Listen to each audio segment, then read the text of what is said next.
So, you think you know the Tudors? Well, you don't.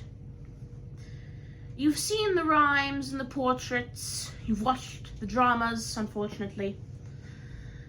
But the truth is far richer and far stranger than the gossip.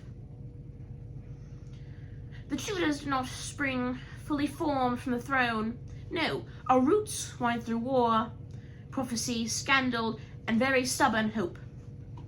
Owen Tudor, a Welsh courtier, secretly married the widowed queen, Catherine of Valois, a union that scandalized England. The son, Edmund Tudor, married Lady Margaret Beaufort, a girl of 12, whose faith and political instinct made her one of the most formidable women in English history. Margaret believed her unborn child would one day rule England.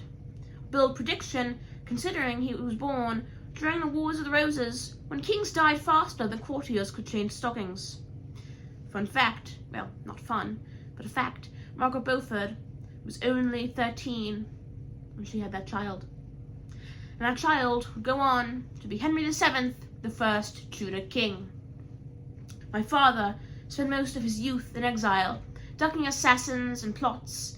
Yet, in 1485, on the command, partially, of Elizabeth Woodville and her family, he marched into England, defeated Richard III at Bosworth, and ended 90 years of chaos. What did he do as king, you may ask? Well, he restored order after a civil war. He strengthened finances, a polite way of saying he collected money like a dragon hoarding gold. Although I am told in your times he is not thought of as much in that manner as he is in my time, where we do see him as old and miserly. A penny pincher, to put it simply. He also married Elizabeth of York, uniting the rival houses of Lancaster and York. He lived in constant fear of rebellion, justifiably, and trusted almost no one. But he built foundations sturdy enough for me to build my empire upon. And when I became king at 17, England rejoiced. Picture it. A 6'2" athlete, an expert jouster, a musician, a scholar, a king fluent in Latin and French. Who could outdance most of the court? I was not the tyrant that you think of me as now. And I wanted to be a chivalric hero, the English Caesar, the Alexander the Great. Just as the Latin kings of old, I wanted to be one of the greats. And what changed? Power, pressure, politics, and a problem that haunted my dynasty. I needed a son. My marriage to Catherine of Aragon was long, loyal, and politically strong. But God did not grant us a surviving son. In a world built on inheritance, that was a national crisis. I sought an annulment from Rome, yet Rome refused, as Pope Clement VII was held captive by the Holy Roman Emperor Charles V. But he did not just refuse, nay, he stalled, delayed, and did everything in his power to put it off. For Charles would not be very happy the Pope did such a thing to his poor aunt, because Charles V, the Holy Roman Emperor, was the nephew of Catherine of Aragon. And this conflict wasn't merely romantic. It was a battle of diplomacy, theology, pride, and eventually revolution.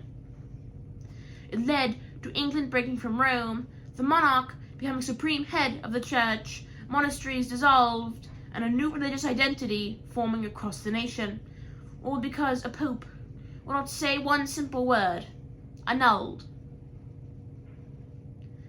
My marriages were often treated like a parlor game, but they were anything but. You start with Catherine of Aragon, a queen of iron dignity, brave, educated, deeply respected. Our marriage lasted over 20 years. Then you have Anne Boleyn, sharp, witty, ambitious. to change the course of Western Christianity simply by existing in my life. Jane Seymour, the gentle, peacemaking, gave me a son I longed for, and it cost her life. Anne of Cleves, more clever than people may think, for she outlived everyone and got a better settlement than most nobles. Catherine Howard, barely more than a girl, used, neglected, and thrust into a world she did not understand. Catherine Parr, a scholar, reformer, and the first woman to publish a book in England under her own name. These were not footnotes. These were political earthquakes. After me came my son, Edward VI, the boy king. He was bright, devout, and tragically frail. Much like his uncle, who died at the mere age of 15, Edward did the very same. Under his regents, England became more firmly Protestant. Altars removed, Latin abandoned, images smashed, a new era, bold, but volatile. His reign lasted only 6 years, but the 6 years that had changed everything. Then, after him, came the power struggle with Lady Jane Grey, which ended with her having a rule of but 9 days.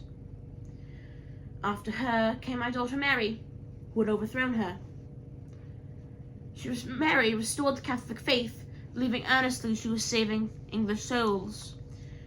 She inherited a dividing nation, economic trouble, religious factions, and pressure to produce an heir quickly. She was noted to have suffered multiple false pregnancies. She would experience the very symptoms, yet after the due date, no child will appear. She is remembered heartily and harshly, not as the broken and heartbroken queen she was, or as the strong woman that she was, but a tyrant, something she was in fact not. Then came my daughter Elizabeth, the first queen of that name, the politician. She balanced her realm like a tightrope walker. She navigated Catholic threats, Protestant extremists, foreign plots, marriage negotiations that lasted decades, the Spanish Armada, court factions that have devoured a lesser ruler. She fueled and ruled for 45 years and left England stronger, richer, and more confident than ever before. So, do you know the Tudors? We were not saints nor devils, we were human. Brutal when necessary, brilliant when required, flawed at all times. We reshaped religion, redefined monarchy, expanded the navy, patronized the arts, and forged an England recognizable even today. Stay with me, and I shall tell thee the whole tale, one monarch at a time, in this new series. So, you think you know the Tudors? In our next episode, we shall dive deeper into my father, Henry VII. Thank you for joining me. I have been your king, Henry VIII. I shall see you all again next episode. Please, if you're new, like and subscribe. And indeed, remember, you think you know the Tudors? Well, you don't. Just so know, I am doing a Q&A. Indeed, in the comments or in my email, leave me a question. My email, tudorhenry58@gmail.com. Give me some questions that I might answer in an upcoming Q&A video, which shall mark the end of this series.